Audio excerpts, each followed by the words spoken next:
ঠান্ডা কাশি আমাদের দৈনন্দিন জীবনে খুব সাধারণ একটি সমস্যা, তবে কিছু সহজ অভ্যাস এবং ঘরোয়া টিপস মেনে চললে এই সমস্যাকে সহজেই এড়ানো সম্ভব। আসুন জেনে নিই ঠান্ডা কাশি থেকে বাঁচার 5টি সহজ উপায়। উপায় নাম্বার 1, পর্যাপ্ত পানি পান করুন। ঠান্ডা কাশির সময় শরীর হাইড্রেটেড হয়ে পড়ে। দিনে পর্যাপ্ত পানি, গরম চা, লেবু পানি বা আদা লবঙ্গ দেওয়া গরম পানি পান করলে শরীর আর্দ্র থাকবে এবং গলার অস্বস্তি কমবে। উপায় নাম্বার 2, গরম পানির ভাপ নিন। নাকে জমে থাকা ময়লা বা কফ পরিষ্কার করতে গরম পানির ভাপ নেওয়া খুবই উপকারী। এতে নাক বন্ধের সমস্যা কমে এবং শ্বাস নিতে সহজ হয়। ভাপ নেওয়ার সময় কয়েক ফোঁটা ইউক্যালিপটাস তেল ব্যবহার করতে পারেন। যারা না বুঝেন ইউক্যালিপটাস তেল কি, তাদের জন্য বলছি। ইউক্যালিপটাস তেল একটি প্রাকৃতিক তেল যা ইউক্যালিপটাস গাছের পাতা থেকে নিষ্কাশিত হয়।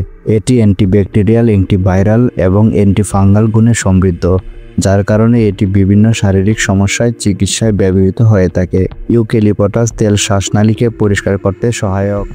এটি ঠান্ডা, সর্দি কাশি এবং গলা ব্যথার উপশমে সাহায্য করে। উপায় নাম্বার 3, সঠিক পোশাক পরুন। ঠান্ডা লাগা প্রতিরোধে আবহাওয়ার সঙ্গে মানানসই গরম পোশাক পরুন। বিশেষ করে রাতে ঘুমানোর সময় চাদর বা কম্বল ব্যবহার করতে ভুলবেন না। ঠান্ডা বাতাস যেন সরাসরি শরীরে না লাগে সেদিকে খেয়াল রাখুন। উপায় নাম্বার 4, স্বাস্থ্যকর খাবার খান।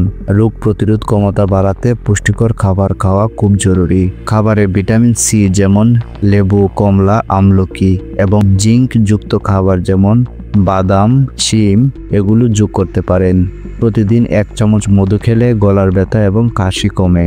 উপায় নাম্বার 5, পরিষ্কার পরিচ্ছন্নতা বজায় রাখুন। ঠান্ডা কাশির অন্যতম কারণ জীবাণু সংক্রমণ, তাই বারবার হাত ধোয়ার অভ্যাস করুন এবং মুখে মাস্ক ব্যবহার করুন। হাঁচি কাশির সময় রুমাল বা টিস্যু ব্যবহার করে জীবাণু ছড়ানো রোধ করুন। ঠান্ডা কাশি হালকা সমস্যা হলেও যদি দীর্ঘদিন ভালো না হয় অবশ্যই ডাক্তারের পরামর্শ নিন। এই উপায়গুলো মেনে চললে আপনাকে এই সমস্যা থেকে অনেকটাই মুক্তি দেবে। সুস্থ থাকুন, ভালো থাকুন। আপনি যদি নতুন হয়ে থাকেন তাহলে দয়া করে আমার চ্যানেলটি সাবস্ক্রাইব করে একটি লাইক দিয়ে পাশে থাকবেন।